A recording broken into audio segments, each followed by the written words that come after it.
Ladies and gentlemen, welcome back to part 2 of Napoleon in Italy. This video just released about 32 minutes ago. I actually caught some of the premiere on YouTube and I was able to chat with some of the people there. So I've seen little bits and pieces here, but I didn't want to spoil the whole thing. So I'm excited. It's pretty rare that Epic History TV puts out a video because they put a ton of work into it. I know they have a Patreon. It's one that I want to subscribe to. And yeah, what can I say? I love this channel. Let's have a look at part 2 here. If you haven't already yet, please remember to like, comment, subscribe. Let's go. An Epic History TV EMF Productions collaboration. In 1796, at the height of the French Revolutionary Wars, a young French general took charge of a ragged, demoralized army in northern Italy. It was his first command. Many expected him to fail. Instead, in just 1 month, he won his first brilliant campaign. With astonishing self-confidence, boldness and energy, he led his army to victory after victory, transforming the war in Europe, winning praise from a grateful republic, and forging a legend. This is the story of Napoleon Bonaparte's first campaign, and the dawn of a new age. Nice. Nice. And that's the thing, is like, a lot of the videos, a lot of the 20th century videos, I talk a lot about because it's something that I'm personally really interested in. I've read a lot about, and I want to offer feedback and comments with you guys and start a discussion in the comment section. Napoleon, I barely know anything. So I'm just like, I'm just sitting here and I'm like, hey, this is great. The more I get to learn, the better. But I think that Napoleon in Italy is probably one of his cleanest campaigns. When I was chatting with some of the people in the chat here when the video was premiering, they said Ulm is probably his cleanest. So let me know what you think in the comment section down below. Is it Italy or is it Ulm that's his cleanest campaign? May 1796. The French Revolutionary Wars have entered their 5th year. And on what most consider to be a secondary front, there has been a stunning development. A 26-year-old general of the French Republic, Napoleon Bonaparte, has waged a lightning campaign across northern Italy, defeating the Kingdom of Piedmont-Sardinia and driving the Austrians across Lombardy. 2,000 Austrian troops remain holed up in Milan's citadel, but they cannot prevent his triumphal entry into the city on the 15th of May. Now, and it's kind of cool too, because Napoleon, yes, he's French, but he was born in Corsica, right? So he's quasi-Italian in a sense too. Obviously, the Corsican identity is different, but there is obviously some of those Italian influences there too. So I kind of wonder if he felt any connection to Italy or to that sort of Italian identity. I don't really know, or maybe at this point he considers himself 100% French and everything like that. I don't know enough about him. Maybe you know? Let me know down below. The French general holds court at the Palazzo Serbelloni, issuing decrees on behalf of the Directory in Paris, while his troops enjoy several days' rest. Lombardy is to be reorganized as a French client state, known as the Lombardic Republic. Political and economic reforms sweep away the old Austrian state, to the delight of Italian intellectuals in cities like Milan. But the French also demand 20 million francs to help pay for the war, while their troops requisition vast quantities of food, horses, cattle, and boots. Most inflammatory are their attacks on the property and dignity of the Catholic Church, which enrage Italian priests and peasants, and are a gift to anti-French propagandists. On the 23rd of May, as Napoleon's troops set off in pursuit of the Austrians, revolt breaks out in Pavia. The next day, there are riots in Milan. Napoleon races back to the city. So I guess they weren't happy for very long. Where order is soon restored. But on the road to Pavia, at Binasco, he encounters 1,000 armed rebels. Colonel Lannes' grenadiers rout the peasants, killing 100 and burning the village. A terrible example, which will be effective, Napoleon writes. Pavia is retaken the next day with little opposition. A score of ringleaders, including several priests, are shot. Hundreds of hostages are taken from prominent local families to ensure future cooperation. Well, that's a nice way to alienate yourself from your new population now, isn't it? Napoleon resumes his advance east. His army now organized into 4 divisions: Kilmain's advance guard, Augereau, Massena, and Serrurier. General Berlioz's Austrian army holds the line of the Mincio River, with Lake Garda on his right and the great fortress of Mantua on his left. This, together with the fortresses at Peschiera, Verona, and Lagnago, forms the famous quadrilateral. 4 bastions that cement Austria's grip on northern Italy. Cool. Not for long. But once more, Beaulieu can't get a read on Napoleon's movements.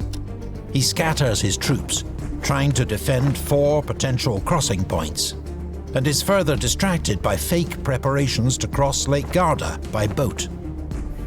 In fact, Napoleon has decided to cross the Mincio at Borghetto, and when Kilmain's advance guard arrives, they find the bridge defended by a single battalion of infantry and handful of hussars.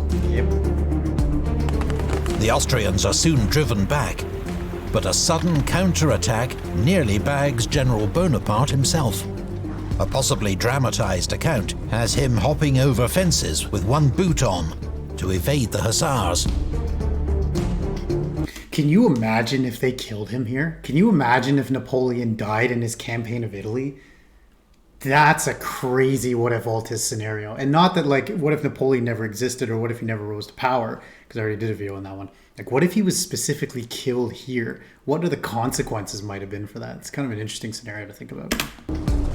This lucky escape leads to the formation of an elite cavalry detachment to act as Napoleon's personal escort. Yeah. They are named the Compagnie des Guides à Cheval. Their commander is a young cavalry captain named Jean-Baptiste Bessières. In time, this unit will become the famous Chasseurs à Cheval of the Imperial Guard, the Emperor's ever-present bodyguard on campaign. This video is sponsored by Enlisted, And now World War the II unique shooter. World War II first-person shooter, in which you lead your account. I've never played it before, but if you're ever interested, go check it out. Use Epic History TV's link. Fantastic channel. Thanks to Enlisted for sponsoring this video.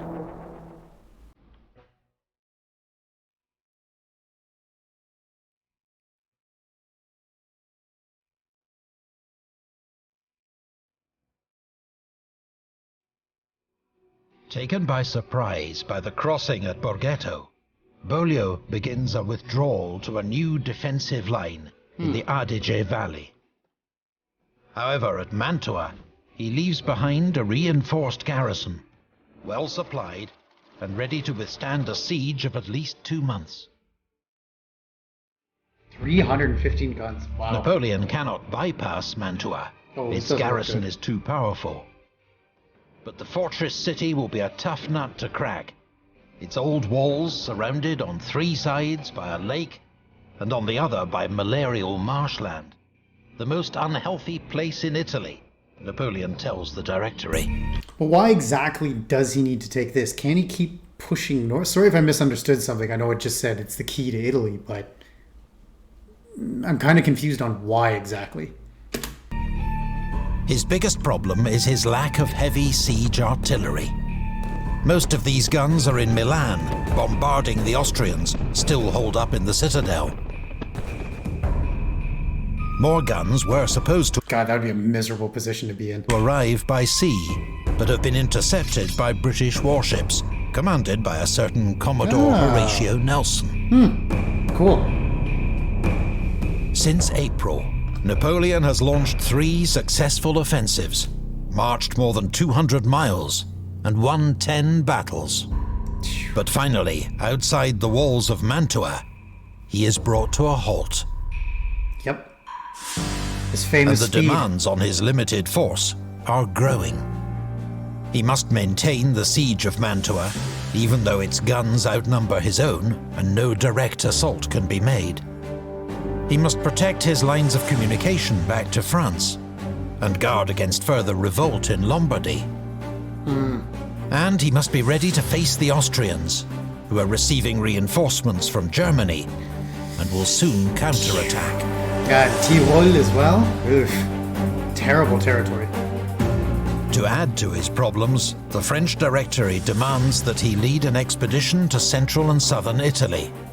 He's to threaten military occupation unless these states cough up huge sums to help fund the French war effort.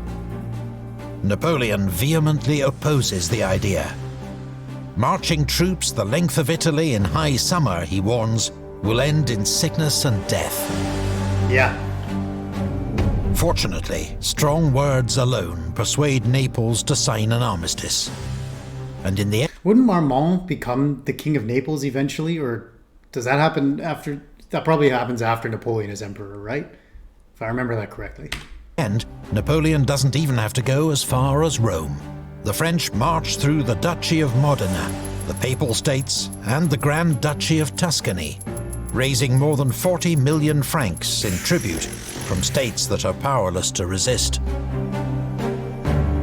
Napoleon dines in Florence with the Grand Duke before returning to Milan. There he is reunited with his wife, Josephine, who's arrived from Paris, discreetly accompanied by her new lover. Oh yeah, right. Napoleon does not... Josephine, the great kisser, right? That everyone else is kissing. ...linger in Milan. Its citadel has finally fallen, freeing up his siege guns. His troops have seized another 150 guns from the forts of central Italy. Napoleon can now make serious plans to take Mantua, and he has no time to lose. In the Tyrol, the reinforced Austrian army is beginning to stir. Tyrol? Under a new commander. Berlioz is gone. Now, 72-year-old Field Marshal Count von Wurmser is in command. A courageous cavalryman, vigorous beyond his years, and determined to avenge Austrian defeats in Italy. Not gonna happen.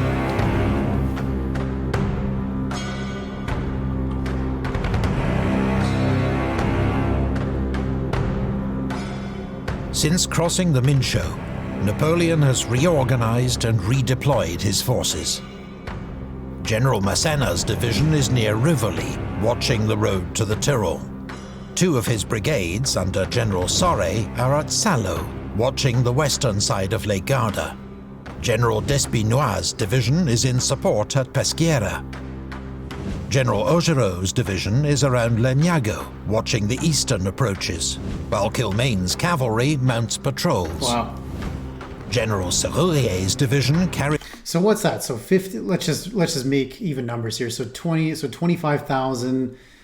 Call it 28,000. 30. Okay, yeah. So 33. So about 45,000 troops are here.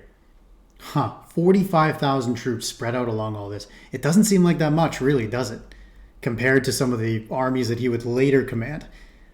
Fascinating, And they were able to completely rout the Austrians with this number. But wouldn't the Austrians have more? Is out the siege of Mantua itself. But Napoleon's hopes for a rapid conclusion to the siege are in vain. The Austrian garrison conducts a skillful and active defense, raiding French entrenchments and seizing supplies. It's going on for more than a month at this point. Recently promoted to Brigadier General, plans to lead a group of men in Austrian uniform across the lake at night to take the guards by surprise. Yeah, he becomes a king of Naples. But the operation's abandoned when the water level suddenly drops. The French step up their bombardment of the city, firing more than 1,000 cannonballs and mortar shells in one 6-hour period.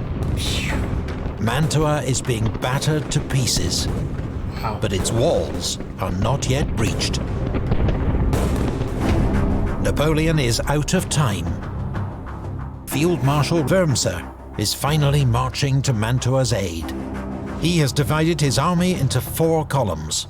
2 central columns are advancing down the Adige Valley directly towards Mantua. Another column to the east is making a wide flanking march. It's 29,000. While a 4th column, under General Kostanovic, advances down the western shore of Lake Garda, okay, planning to 37,000. seize Brescia and cut Napoleon's line of retreat. Massena comes under heavy attack and, severely outnumbered, abandons Rivoli and begins a fighting retreat. As soon as the news reaches Napoleon, he races to Castelnuovo, ordering Augereau, Despinois and Kilmaine to join him as fast as possible. But suddenly, it is Kostanovic's column that's emerging as the greatest threat. Ooh. General Saue's troops at Salo are heavily outnumbered. This is really not looking good for Napoleon. Stiff resistance, but are forced to withdraw. How does he get out of this one? The next day, Austrian troops surprise the French at Brescia. They take the town, as well as an army hospital containing 2,000 French sick and wounded. Even Napoleon's wife, Josephine, en route to Brescia, is nearly captured in the chaos. Wow. Wurmser has wrong-footed Napoleon. Already outnumbered, he's lost 5,000 casualties. His left flank is in tatters, and there's a real possibility he may be encircled. It's the greatest crisis he has faced as an army commander, and will force him to make an agonizing decision. And yet he's going to completely win. How? Every moment is precious. The enemy has broken through our line in 3 places. All right. I'm super curious here. On the 31st of July, after 2 months of blood, sweat and sacrifice, General Serrurier is ordered to abandon the siege of Mantua. He is to send 2 of his brigades to reinforce Massena and Augereau, and withdraw with the rest of his troops to guard the army's line of retreat. 179 guns, plus ammunition and supplies which cannot be moved, are to be buried or tipped into the marshes. Napoleon needs every man he can get, because in the midst of the crisis, he has spotted an opportunity. Kostanovic's advance has caught him off guard, but Lake Garda separates him from the rest of the Austrian army. Napoleon will concentrate his forces against Kostanovic, beat him in battle, then pivot again to take on Wurmser. Isn't this what Napoleon is famous for? Is that cutting his forces in half, attacking one and then attacking the other one so that they can never align? Like the Austrians literally played into Napoleon's tactic. They probably didn't know it at the time because this is a relatively new general and Napoleon's never fought the Austrians before, but yeah, yikes. Oof. The French divisions are soon on the move. Kostanovic's troops reach Lonato, but here they encounter Massena's vanguard. The Austrians come under heavy attack, and with French reinforcements arriving, they have to pull back. The next day, the French retake Brescia, along with most of their supplies, sick and wounded. Then, Napoleon catches a lucky break. Wurmser has been on Massena's heels, harrying his rear guard as far as Peschiera. But now he receives reports there are French forces massing between him and Mantua. Mantua is his priority, so he swings south, away from Kostanovic, towards a city Napoleon has already abandoned. No. By the time Wurmser realizes his error, it's too late. He has gifted Napoleon 24 crucial hours. What a blunder. For which he will pay dearly. What a blunder. Oh my god. Wow. Okay. There's the concept of luck, which I know everyone watching this video is familiar with. How many times in history has things just come down to dumb luck like that? And even then you can say, well, it's not luck. He made a conscious decision. Hey, fair enough. But I mean, still, the fact that he abandoned his ally to go to a city that was already abandoned. Ooh. Ooh, that hurts. That hurts.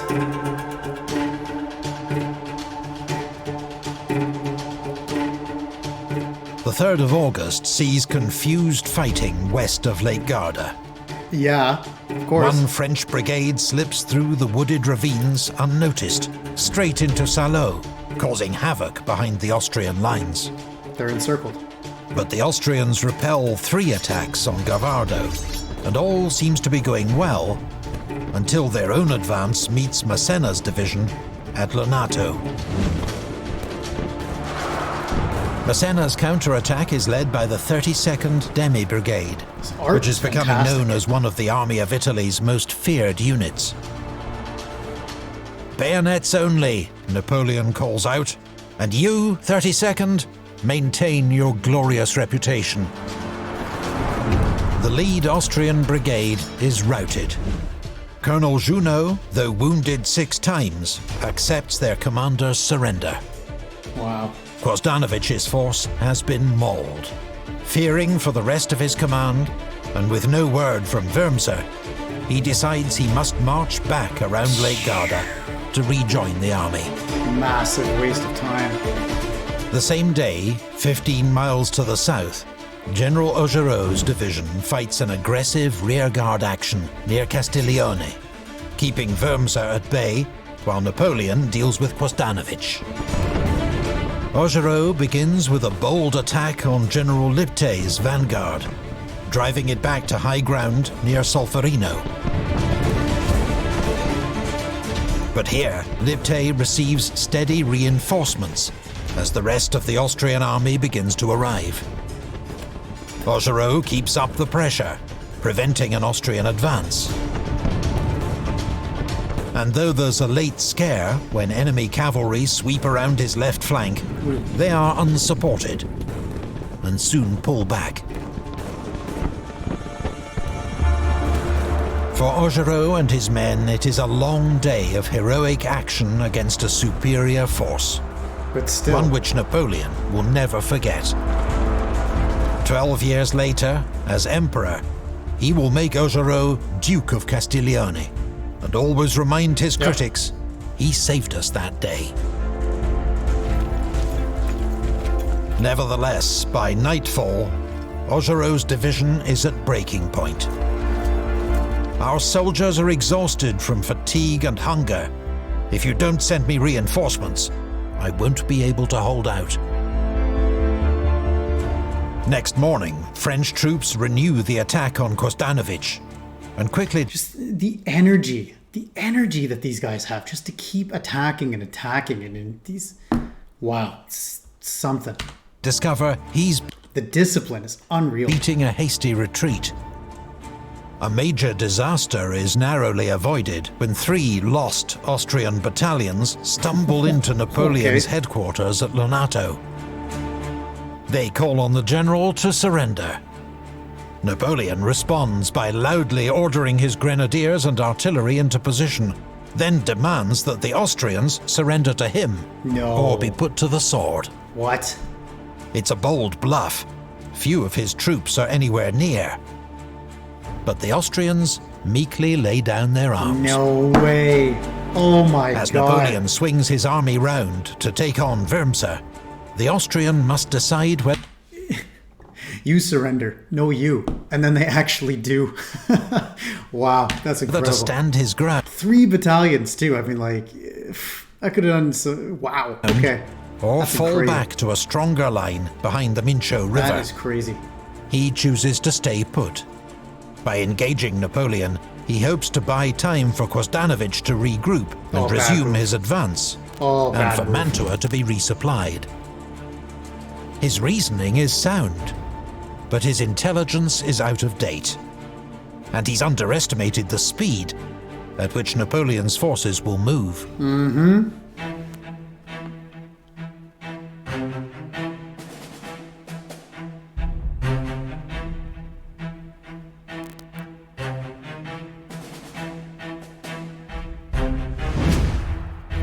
dawn on the 5th of August. The Austrian army is 4 miles east of Castiglione, formed up in 2 lines. Its northern flank anchored on the village of Solferino, its southern flank on a well-fortified redoubt at Monte Medolano.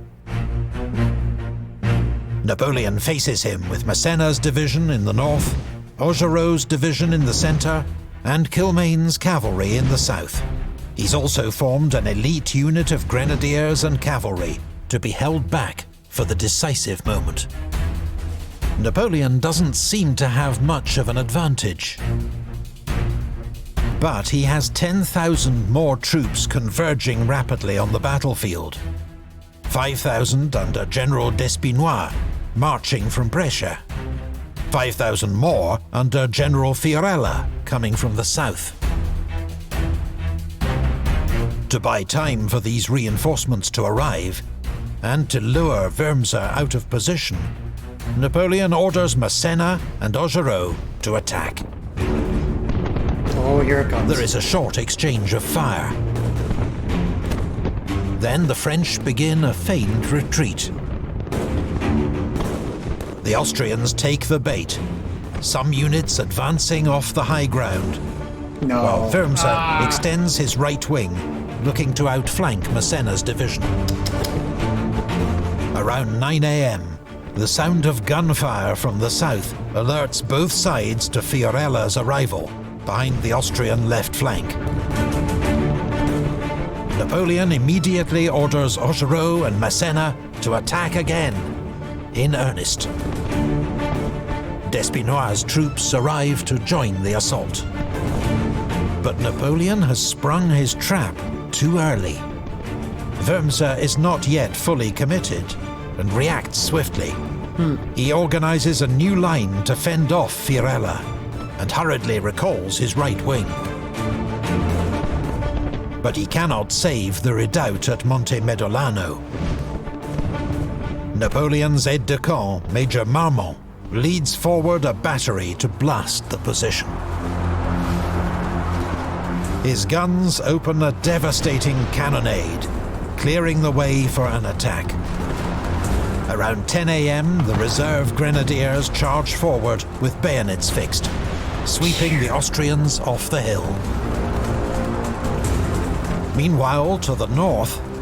And remember, these are the troops that are the ragged, the sort of crappy recruits that are supposed to be on the third campaign, which is not supposed to deliver much. And they're charging bayonets first into almost, you know, the amount of danger that they're charging into. And just, wow, the amount that this unit is transformed over these two parts is really quite astounding. The 4th and 5th Demi-Brigades surge onto the Solferino heights and seize the redoubt before Pozzacatana. Carried forward by their momentum, they storm the Solferino tower and village beyond.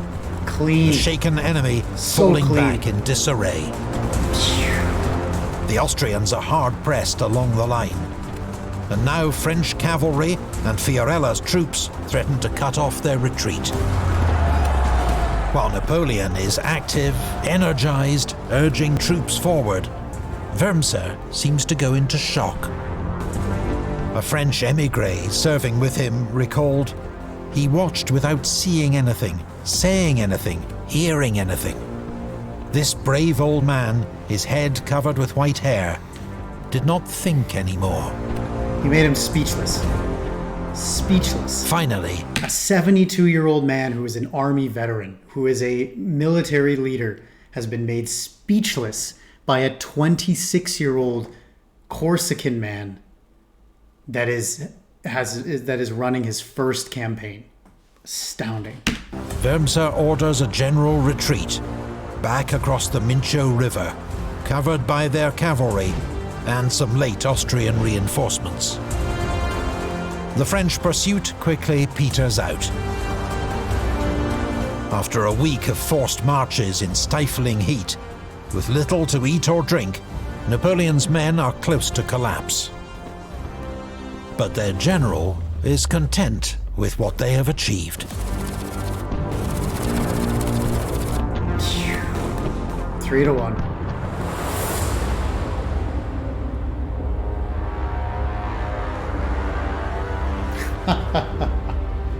Like a dream.